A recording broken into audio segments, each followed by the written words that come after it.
Përshëndetje të nderuar shikues. Një ditë pas vrasjes monstruoze të gruas shtatzën në oborrin e qendrës klinike universitare të Kosovës, pak kohë para se të sillte në jetë një fëmijë, kjo është kryetem kudo. Reagime pafund. Ç'po ndodh kështu? Po hapem për diskutim një varg çështjesh. Në këtë kuadër dhe çështja e përgjegjësisë institucionale. Këto i trajtojmë në pjesën më të madhe të emisionit të sotëm 21 drejt për drejt dhe me bashkëbisedues. Në këtë emision edhe intervista me dërguarin e posaçëm të Bashkimit Evropian për Dialogun Kosovë-Serbi dhe në Radio-Televizionit 21. Por fillimisht një blok i shkurtër informacionesh që kanë të bëjmë pikrisht me vrasjen e mbrëmshme të gruas shtatzën. Gruaja shtatzën Hamide Magashi e vrar mbrëm nga i dyshuari, ish bashkëshorti i saj Sokol Halili në oborrin e qendrës klinike universitare të Kosovës ka pasur urdhër për mbrojtje, bëri të ditur gjykata themelore në Ferizaj. Urdhri për mbrojtje ishte i lëshuar për 6 muaj prej 13 gushtit të këtij viti deri më 13 mars të vitit të ardhshëm. Sipas ligjit për mbrojtje nga dhuna në familje, urdhër mbrojtja lëshohet me vendim gjykate, ku parashikohen masat mbrojtëse për viktimën. Urdhri i mbrojtjes si andalon të dyshuar t'i afrohet viktimës. Ministrja e Drejtësisë Albulena Haxhiu në lidhje me vrasjen e mbrëmshme të gruas shtatzën tha se është përgjegjësi institucionale. U shpreh se sapo të verifikohet dështimi institucional do të ketë dorëheqje dhe shkarkime. Në momentin që do të verifikohet dështimi institucional, hallka që ka dështuar, personi përgjegjës do t'jap dorëheqje. Të gjithë ne që jemi në pozicionet që mbajmë, kemi përgjegjësi në përputhje me legjislacionin në fuqi. Kompetencat janë të ndara, por ju garantoj që nëse shohim që ka dështu dikush, do të ketë dorëheqje, do të ketë shkarkim. Por, keni parasysh, dorëheqjet e shkarkimet janë kërkuar edhe në rastet e kaluara kur ka dështuar prokuroria. Asnjë dorëheqje, asnjë shkarkim. Dhe këto raste, pra këto mosveprime, kjo neglizhencë, po inkurajon kriminalët, po inkurajon vrasësit. Nuk kemi sot asnjë prokuror, asnjë gjyqtar që ka dhënë dorëheqje për shkak që se ka kryer detyrën. Ju e dini, sistemi i drejtësisë në bazë të kushtetutës është i pavarur. Ministri i Drejtësisë nuk ka të drejtë që të shkarkojë prokurorët dhe gjyqtarët. Po e përmend këtë sepse jo vetëm mbrëm, jo vetëm sot, në vazhdimsi. Kur po vriten gratë, po kërkohet nga Ministri i Drejtësisë të shkarkojë prokurorët dhe gjyqtarët. Ministri i Drejtësisë e ka përfunduar reformën drejtësi. Reforma në drejtësi pritet që të votohet në Kuvendin e Republikës së Kosovës. Jam e bindur që në momentin kur do ta kemi reformën në drejtësi, nuk do të ketë më prokurorë dhe gjyqtarë që nuk do t'i kryejnë detyrat e tyre. Kemi informacione edhe të tjera të cilat për shkak të ndjeshmërisë së rastit nuk mund t'i bëjë të ditura. Do të ketë raporte, do të ketë vlerësime të situatave dhe në momentin që do të pajisemi madje edhe Ministri i Punëve të Brendshme zoti Xhelal Sfeqla do të kërkoj nga inspektorati që të verifikoj edhe veprimet e policisë. Prokurori i rastit të vrasjes së gruas shtatzën Ilyas Beqiri tha se ndaj dyshuarit Sokol Haliti ka disa raste të paraqitura në organet e hetuesisë për dhunë në familje. Prokurori Beqiri shtoi se në vendin e ngjarjes kanë gjetur 3 gëzhoja të plumbave që supozohet se shtatzëna është qelluar 3 herë. I dyshuari për vrasjen Sokol Halili është ende në arati. Policia tashmë gjeti veturën e Sokol Halilit, të cilën dyshohet se përdori për t'u larguar pasi kreu vrasjen e gruas shtatzën. Vetura është gjetur në shtime. Policia kërkoi ndihmë për arrestimin e Sokol Halitit, i dyshuari për vrasjen e shtatzënës të mërkurën mbrëma. Policia u bën thirrje qytetarëve që të ndihmojnë me çfarë do lloj informate që kanë, që mund të çojnë në identifikimin e vendodhjes të dyshuarit dhe të kontaktojnë policia. Policia sakson se i dyshuari Sokol Halili është 31 vjeçar nga fshati Godanci, komunës së Shtimës. Si që paralajmëruam në hyrjet këtij emisioni, vrasja e gruas shtatzën do të jetë temë bisede. Bashkëbiseduese do të jetë Valmira Rashiti nga rrjeti i grave të Kosovës. Bisedën e zhvillon kolegu Ilir Berisha. Përshëndetje zonja Rashiti. Përshëndetje. Atër vrasja e gruas shtatzën dje në oborrin e QKUK-s ka tronditur opinionin publik. Rastet e vrasjeve të grave po bëhen gjithnjë e më të shpeshta. Çfarë po ndodh sipas jush me shoqërinë tonë dhe ku po buron gjithë kjo dhunë? Po, rasti me të vërtet na ka të rëndit si shoqni, na ka të rëndit si gra, si vajza të këtij shteti veçanërisht. I patëm 2 raste ku gratë u vronë prej burrave të tyre brenda një jave. Është ironike që brenda kësaj jave është edhe 16 ditëshi fushata kundër dhunës në bazë gjinore. Çka po ndodh, ka ndështrime besoj mundemi me i ndo në aspektin social edhe në aspektin institucional. Në aspektin social e dim që dhuna është pak a shumë bazë edhe normë e shoqënisë tonë. Është e normalizuar edhe është e kalitur në mendjet edhe në sjelljet e djemve, cilët vazhdimisht fatkeqësisht veç po shkojnë duke u bë më të vëndshëm edhe nuk po ndrojnë në mendësi të tyre patriarkale. Gjë që është dëm për të ardhmen drejt të cilës jemi duke shkuar. Ndërsa në aspektin institucional jemi duke po një dështim të madh të hallkut institucional në raport me mbrojtjen e vajzave dhe grave në Kosovë. Jemi duke po dështim të policisë, dështim të sistemit gjyqësor edhe atij prokurorial, cilët janë përgjegjës me ndjek procedura standarde të veprimit drejt mbrojtjes së grave, cilat pësojnë dhunë. Gruaja shtatzën viktim pra e këtij krimi kishte pasur urdhër mbrojtje nga gjykata themelore në Ferizaj për shkak të dhunës që i kishte shkaktuar bashkëshorti i saj.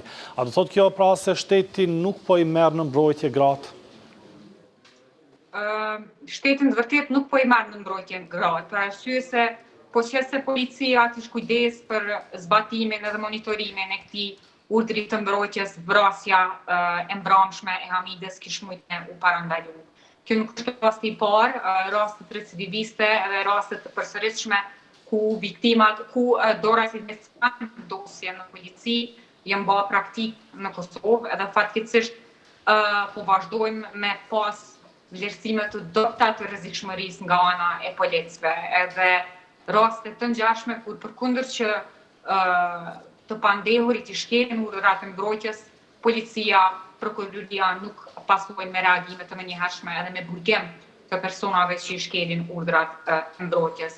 Përkundër kësaj, përkundër që ka ekzistuar urdhri i mbrojtjes edhe ka ekzistuar akt akuza ndaj personit, na e dim që i pandehuri në fjalë, po ashtu ka pasur rast të hapur edhe në fakt është dënuar për mbajtje pa leje.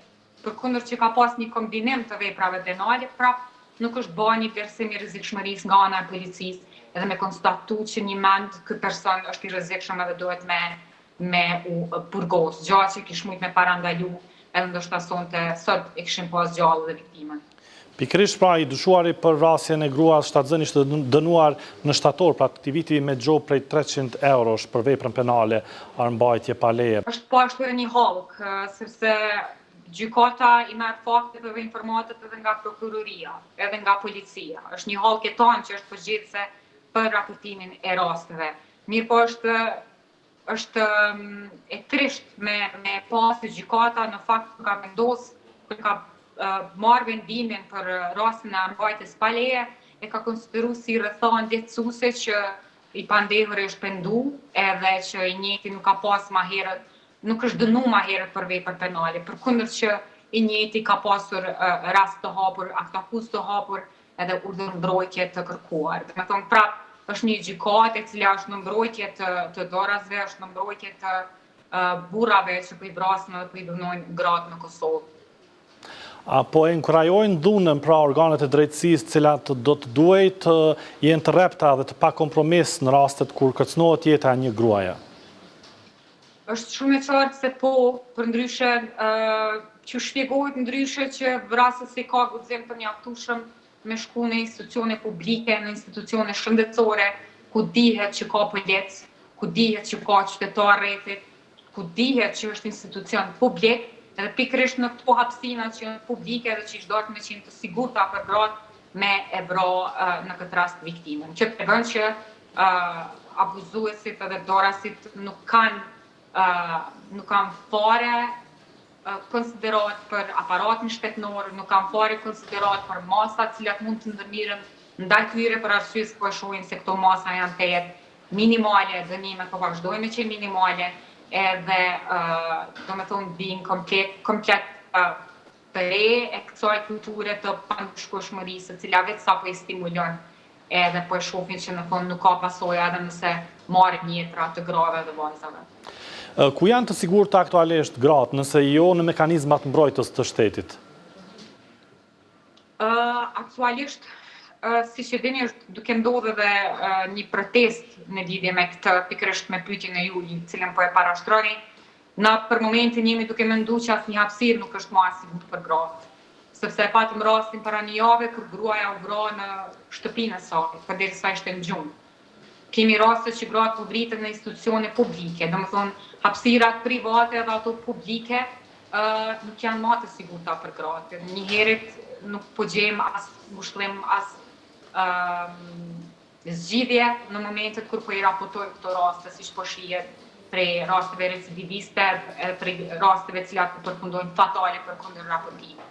Kështu që fatkeqësisht për momentin ndihemi pas zgjedhje edhe ndihemi teta në shkaluar nga shteti.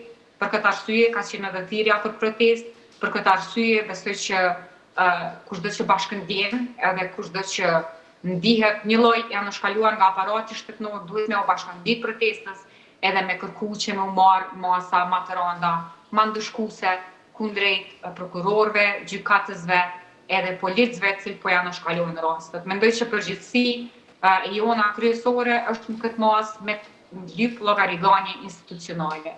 Mandej mundemi me lyp edhe ndryshim marrënësor shoqëror, mirë po kjo kërkon kohë ma të gjatë, ndërsa tash në këtë fazë ku jemi, çdo reagim është besoj kohë tashmë, detyra jonë është me kërku llogaridhanie edhe masa sa më të shpejtë. Si keni parë ju reagimet nga ditja e djeshme të zyrtarëve të institucioneve, por të liderëve të partive politike dhe shoqërisë civile në përgjithësi për këtë rast? Si që potencova, kjo është në fakt një pikpamje pak më shumë në rrafshin personal, unë mendoj që reagimet e tilla tashmë janë të kota, edhe nëse ka reagime, këto është dashur me qenë veç duke i listu veprimet konkrete cilat ka me ndërmarr personi zyrtar apo publik i cili po potencohet me një reagim të tillë. Fatkeqësisht reagimet të tilla nuk kemi pas. Reagimet e mbrëmshme nga ana e qeverisë së Kosovës, nga ana e presidentes së Kosovës kanë qenë për mendimin tim po edhe të aktivistëve të shoqërisë civile goxha skandaloze, për arsye se jetrat e grave janë përdorur në kontekst nacional, në kontekst nacionalist, janë përdorur duke ju referu një konteksti i cili në këtë moment është jo relevant për gratë. Në këtë moment armiku kryesor i grave po vrehet që janë burrat. Edhe apo sugjerojmë edhe po kërkojmë që veç në qëtë kontekst me u trajtu jeta e grave dhe jo në kontekstet të tjera nacionaliste, siç edhe e kemi parë që është trajtu mbrëmë. Ministrja e Drejtësisë paralajmëroi dorëheqje dhe shkarkime në këtë rast për gjithë përgjegjësit, por ky nuk është rasti i parë i vrasjes dhe se dorëheqjet kanë munguar dhe po mungojnë ende. Po, nuk është rasti i parë, siç e tham, kultura e mosndëshkueshmërisë është e pranishme. Dorëheqjet fatkeqësisht po pasojnë pasi që rastet po bëhen fatale.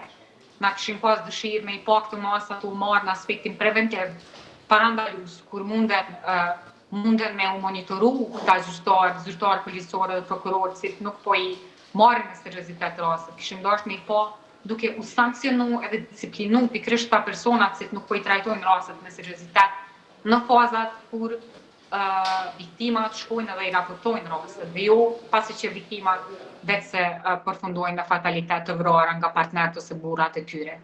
Shpresojmë shumë që do të ketë reflektim edhe në këtë aspekt, gjithsesi, pas çdo rasti të tillë, prapë mendoj është ajo ana ku aktivistët të shoqërisë civile, të organizatave të grave të shoqërisë civile, gjithashtu mendimin e të gazetarëve, hulumtojnë edhe dalin me emra konkret të personave të cilët janë përgjegjës. Pak edhe për represionit publik, kisha me thonë më shumë se sa për represionit moral, kjo reflektohet mandej edhe nga qeveria, edhe nga zyrtarët përgjegjës, edhe për pasojë shkarkimet. Po gjithsesi ky presion ka me vazhdu, ne jemi duke e monitoru rastin, vetë se kemi emra të personave që i kam pas në monitorim, edhe urdhrin mbrojtës, edhe trajtimin e plotë të rastit deri në natën e mbrëmshme, edhe po shpresojmë që do të reflektoj me shkarkime që po edhe në tarmën me masa pak më konkrete preventive. Dhe për fund, cilë do t'jenë hapat e mëtejmë që do të ndërmerrni si rrjeti i grave përveç protestës së sotme? Rrjeti i grave të Kosovës vazhdimisht ndërmerr masa për parandalimin e dhunës së bazës gjinore. Na nuk ndalemi në raste fatale apo nuk ndalemi kur pranojmë një rast, 2 apo 3. Vazhdimisht ju sigurojmë viktimave një hapësinë të sigurt ku munden me kërku përfaqësim ligjor. Kemi avokatin i cili është në dispozicion për personat gratë që kanë përjetu dhunë. Tentojmë që me qenë një referencë pak më e sigurt për gratë dhe vajzat në Kosovë, duke qenë se po e shohim që një referencë e tillë po dështon me qenë policia, po dështon me qenë gjykata dhe po dështon me qenë prokuroria. Na jemi vazhdimisht në kontakt me zyrtar policor, me qendra për punë sociale, po detyrisht edhe me strehimoret e Kosovës, cilat po ashtu tentojnë me bërë një punë të madhe në strehimin e grave edhe në parandalimin e rreziqeve të cilat ju kanosën atyre. Definitivisht ne kemi me vazhdu me e trajtu edhe me e monitoru edhe rastin në fjalë, për arsye se po e shohim që është praktik me kthy rastet edhe në rigjikim, edhe pasi që nuk po ka rrethana lehtësuese përkundër gjykimeve të gjyqtarëve, siç i kemi pa në rastet e fundit. Protestat përkundër që nuk janë të mjaftueshme janë tejet efektive. Përkundër reprimeve të cilat i përmenda, definitivisht mendoj që protesta qëndron edhe njëra ndër mjetet më kryesore. Për arsye se për shkak të protestave tona, të grave aktivistë shumë raste janë në gjykim, dhe shumë raste janë shqyrtuar me një seriozitet më të madh. Zonja Rashiti, falenderoj për inkuadrimin e drejt për drejt në programin tonë. Shpresojmë që rastet e tilla mos ndodhin më. Falenderit shumë, shpresoj njëjtë edhe unë. Bisedua me Valmira Rashitin nga rrjeti i grave të Kosovës. Vazhdoni që ndroni me programin tonë. Këshilli për mbrojtjen e të drejtave e të lirive të njeriut vlerësoi se mekanizmat mbrojtës të shtetit janë fajtor për vrasjen e gruas shtatzën para klinikës së ginekologjisë në qendrën klinike universitare të Kosovës të Mërkurën. Ky këshill kërkon të bëhen hetimet se cilat hallkat zinxhirit institucional përgjegjëse për jetën e të ndjerës kanë dështuar dhe në përputhje me këtë të merren masa konkrete në bazë të shkallës së përgjegjësisë. Këshilli për mbrojtjen e të drejtave dhe lirive të njeriut konsideron se po të ishte respektuar dhe mbikëqyrur urdhri për mbrojtje, do të kishte siguri më të madhe për viktimën. Në reagim po ashtu theksohet se zinxhiri i përgjegjësisë është i gjatë dhe çështja nuk përmbyllet me arrestimin e dyshuarit për vrasje. Avokati Arjanit Koci vlerësoi se dënimet për shkelje të urdhrit të mbrojtjes në Kosovë janë anomali nga 200 deri në 2.000 euro e deri në burgim 6 mujor, duke kërkuar që dënimi të ashpërsohet urgjentisht, ndërsa ligji për mbrojtje nga dhuna në familje të ndryshohet dhe plotësohet. Rrethanat në shoqëri, vrasjet makabre të grave e imponojnë këtë. Natyrisht duhet rritet edhe efikasiteti i gjykatave, prokurorive dhe policisë, u shpreh avokati Arjanit Koci. Besim edhe mëtej në këtë temë, lidhemi tani drejt për drejt me psikologen Ema Jashari Skeja. Përshëndetje, zonja Skeja. Përshëndetje, Ilir. Dhuna e cila po përfundon me vrasje, po vazhdon të përsëritet në Kosovë. Kishim vrasjen e mësuesës para disa ditëve me supat në Prishtinë, ndërsa tronditi opinionin edhe vrasja e gruas shtatzën. Si po i shihni ju si psikologe këto raste dhune? Sigurisht që se cili person në popullatën tonë dhe unë isho shumë të neveritshme fillimisht dhe shumë dëshpëruese në aspektin e idesë që gjithmonë dhuna po drejtohet dhe kundër femrës, dhe ajo që po ndodh më së shumti është që nuk është një dhunë aty për atyshme, po është një dhunë e cila po përcillet për kohë të gjatë në mënyrë sistematike, duke pas parasysh që edhe rasti i mëhershëm dhe rasti aktual është rast që ka qenë në urdhër mbrojtës dhe bashkëshortja është ankuar, ish bashkëshortja e vrasësit është ankuar për situatën i cili vazhdimisht kishte tentuar të ushtronte dhunë psikologjike dhe fizike tek bashkëshortja e tij. Ajo që është shqetësuese është që edhe pse kemi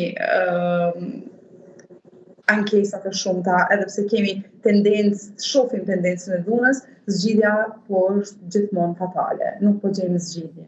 Çfarë mund të ketë shtyrë këtë person që ta kryej këtë krim aq të rënd?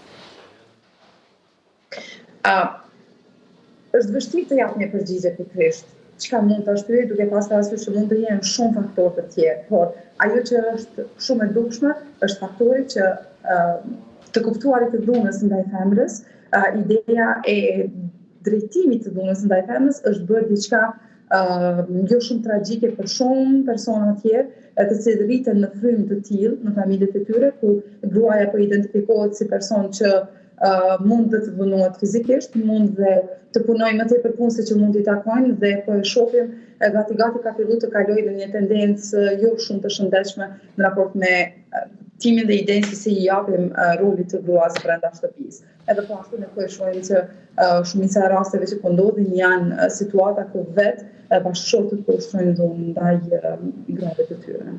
A po jetojmë në një realitet të rrejshëm, kemi djemë dhe burrat që në pamjet jashtme duken të qytetëruar dhe të veshur mirë, por në anën tjetër kanë mendësi patriarkale karshi grave. Pyetja shumë e mirë i lirë sepse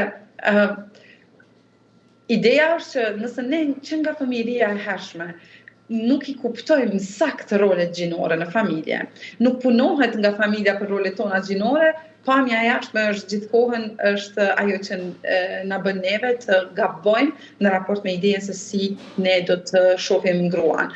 Absolutisht vazhdon Kosova të jetë në një gjendje me një mendësi patriarkale, edhe unë fatkeqësisht po mendoj që edhe një kohë të gjatë kjo do të vazhdojë sepse secila gjenerat që po fillon të rritet brenda ambientit të tillë, brenda frymës së tillë, ne nuk po shohim ndonjë përparësi ose ndonjë ndryshim në këtë raport. Për fat keq që në rrjetet sociale ka persona që mundohen të gjejnë arsye për ta justifikuar shpeshherë vrasjen, por edhe në këtë rast duke përmendur motive nga më të ndryshmet. A lë kjo të kuptohet se personat e tillë që arsyejtojnë vrasjen mund të jenë vrasës potencial në të ardhmen dhe a duhet shteti që të merret me raste të tilla? Absolutisht po. Persona vrasës mund të jenë personat prej momentit të parë që ne secili prej nesh ngrisim zërin dhe hapim telefonin për të emëruar policinë se ndihmë zhurma afër fëmijëve tanë, ndihmë zhurma në secilin ambient. Ideja çka është më e nevojshme për këtë moment që secili prej nesh të jemi shumë të vetëdijshëm për ato çka po ndodh. Duhet secili prej nesh të kuptojmë që ne duhet të jemi raportues të dhunës. Nuk guxojmë të fshihim as edhe një shenjë të vetme të dhunës që identifikojmë qoftë të anëtarëve të familjes tonë, qoftë të fëmijët tonë brenda shkollës, ambientit shkollës, apo edhe pse jo të fëmijët. Ideja është që ne akoma nuk kemi mirë të vetëdijshëm për rrezikun që na kanoset, por në anën tjetër popullata ka një mosbesim ndaj zgjidhjes së situatave të tilla. Edhe kjo po më bën më ushqetësuar sepse ne vazhdimisht po duhet të flasim, po duhet të jemi pjesë e diskutimeve të tilla që në fund kanë përfunduar me gjendje tragjike. Shumë pak po kemi historie të suksesit në Kosovë që të shohim që një grua e cila lajmëroi dhunën ndaj burrit të saj, tani është e pavarur, ka vendin e saj të punës, mund të ndjetojë e pavarur, që të kuptojmë ne që në Kosovë mund të bësh zgjidhje kështu. Problematika është që ata që po ankohen po dështojnë me situata të tilla dhe kjo është shumë shqetësuese. Kjo është shqetësuese edhe për shumicën e grave tjera të cilat ndoshta në veten e tyre po e mbajnë një dhunë të tillë, të cilën nuk po kanë ku ta raportojnë, sepse po mendojnë që edhe nëse e raportojnë unë nuk do të gjej zgjidhje. Sot shumë lehtë është të identifikohen prirjet e personave për qenë dhunues dhe vrasës, nga se opinionet e tyre shpeshherë i shprehen edhe në publik përmes rrjeteve sociale. Po. Është shumë e vërtetë, sepse ata hapta shprehin dhe mendimet, cila do ngjarje që po ndodh kohët e fundit, lidhur me vrasjet, lidhur me dhunën me vajzën 11 vjeçare. Ne pam shumë komentues të cilët nuk i kursyen as pak mendimet e tyre që ai që e don e gjen të keqen. Sot shumë mendime të dhimbshme, sipas meje unë dëgjova, ku shumica thanë se cili pas ka qenë arsyeja e gruas, po jo arsyeja e vrasësit, dhe kjo është diçka që duhet më diskutuar në thelb dhe me e pa, sepse ne si popullar po e kërkojmë fillimisht fajin me gjetë tek personi i cili e humbi jetën, në vend që të kërkojmë tek personi i cili e kreu aktin. Po. Ku duhet të nisë edukimi sipas jush që vajzat, gratë duhet të trajtohen të barabarta dhe jo si prona të burrave? Ajo duhet të fillojë brenda shtëpisë fillimisht, por nuk mund të filloj pa dhënë modelimin e duhur.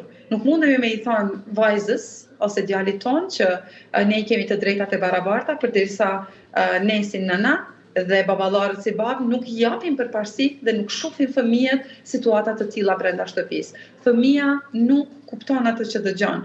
Fëmia kupton dhe modelon atë që shef brenda familjes.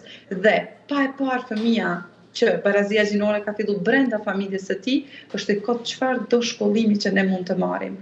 Barazia gjinore fillon brenda familjeve tona. Pasi që fillon brenda familjeve tona, ne vetëm atëherë mund të kemi fëmijë të rritur shëndosh me një mendësi ku e kuptojnë në thelb çfarë është barazia gjinore dhe deri ku janë kufit e secilit person brenda familjes. A i ka kontribuar kësaj gjendje në cilën po flasim izolimi i Kosovës, të jetuarit si në geto?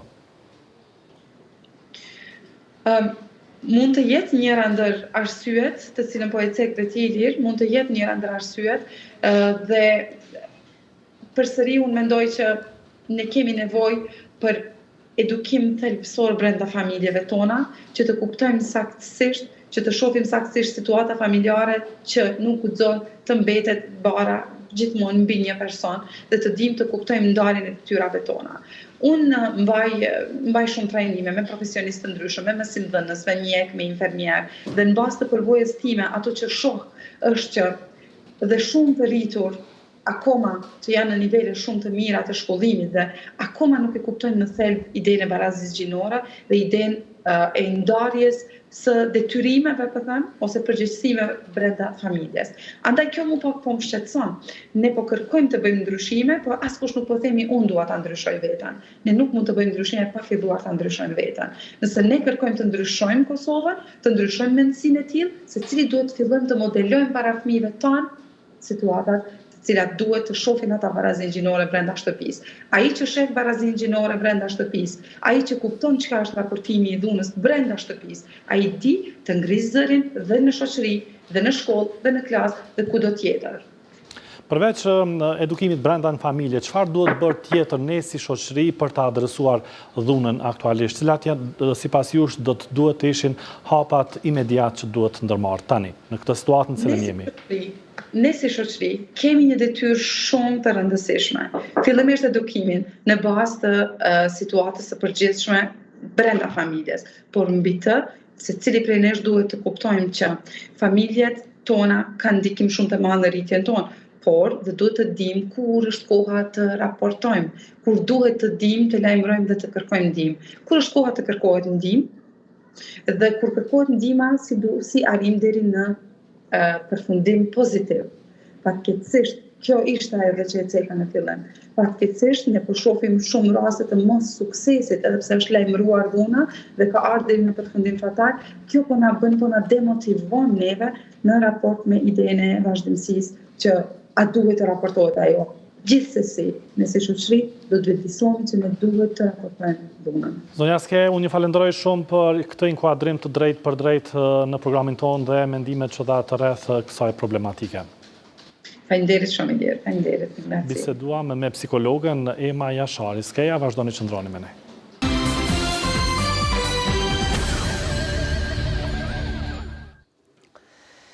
Emisioni 21 drejt për drejt e vazhdoj me materiale të tjera. I dërguar i posaçëm i Bashkimit Evropian për dialogun Kosovë-Serbi Miroslav Lajçak tha se kishte shenja të përgatitjes për konfrontime serioze për para arritjes marrëveshjes për targat. Në një intervistë me Radio Televizionin 21, Lajçak tha se askush në Europë dhe në botën demokratike nuk mund të kuptojë dhunën për shkak të targave dhe se do të ishte e papërgjegjshme nëse do të lejohej vrasja e njerëzve. Miroslav Lajçak tha se tani në radhë janë bisedimet për normalizim të marrëdhënieve ndërmjet Kosovës dhe Serbisë dhe se të dyja palët e kanë kuptuar se të gjitha marrëveshjet e kaluara duhet zbatohen. Bisedën me zotrin Lajçak e ka zhvilluar kolegu Arber Vlahiu.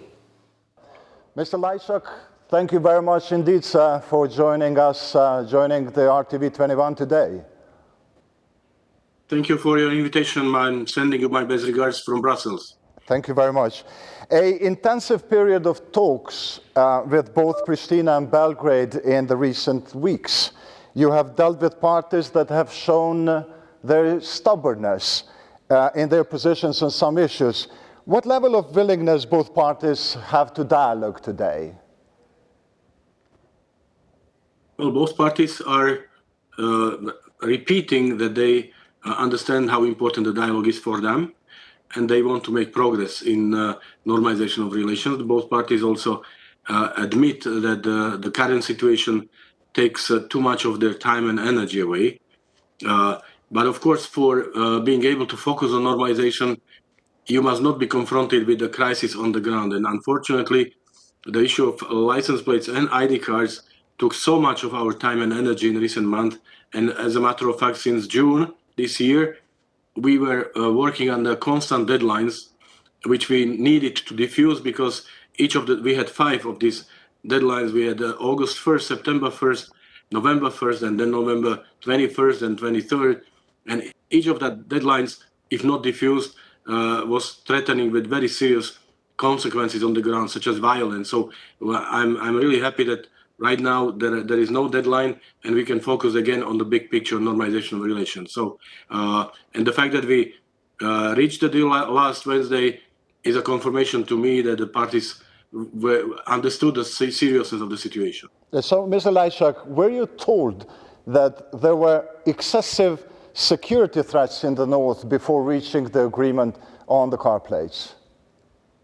Well, we are present there, as you know very well. We have a diplomatic presence. ULEX mission is there, KFOR, with whom we cooperate very closely. So I believe we have a very good understanding of the situation there. And yes, as we were approaching several of these deadlines in previous months, we saw signs of preparations for a serious confrontation, and we made it very clear that this is not acceptable. Mr. Lajczak, is it correct to say that American engagement was decisive in reaching the car plates agreement? This would not be fair to say vis-à-vis the European Union. I'm very proud of an excellent cooperation we have with the United States. Honestly, it cannot be better. And really, it is the best cooperation we ever had. We work hand in hand, very closely on a daily basis, fully informing each other about everything, exchanging information. But it's also a very clear agreement that the European Union is in the lead of the process, and the United States are using their leverage and their authority to support our leadership. And this is how it works, and this is how it works. So I would never try to claim that it is only European Union while neglecting the role of the United States, but claiming the opposite would equally be a mistake. It seems that it was a tremendous pressure on Pristina's side. Was that necessary to have this pressure on them? Well, I really think that it would be extremely irresponsible of all of us if we had allowed people to be shooted at or even killed. I mean, we have a war in Ukraine, and we expect from our partners in the Balkans to show that they are on our side and they are part of the solution, not part of the problem. And no one in the European and wider democratic community would understand violence because of license plate issues. And therefore, we really had to work very hard, and I'm glad that we prevented that. Can you tell me, is the car plates issue closed, or there are still negotiations going on them? For now, the car license plates issue is closed, but it was agreed that the issue will be addressed and solved as a part of the negotiations on normalization of relations. So that means what was planned in previous month will not continue, but of course the issue will be addressed along with many other issues that will be addressed as a part of the normalization discussions. But the car plates issue have produced the resignation of the Kosovo Serbs from the Kosovar institutions in general. Now Pristina say that this is a legal matter, but Serbia say that there will be no return to the institutions of Kosovo before the association of the municipalities with the Serb majority been implemented. So now, would you press again, Pristina, on this matter? This issue is very high on our agenda, of course, because right now the reality is that we have a vacuum.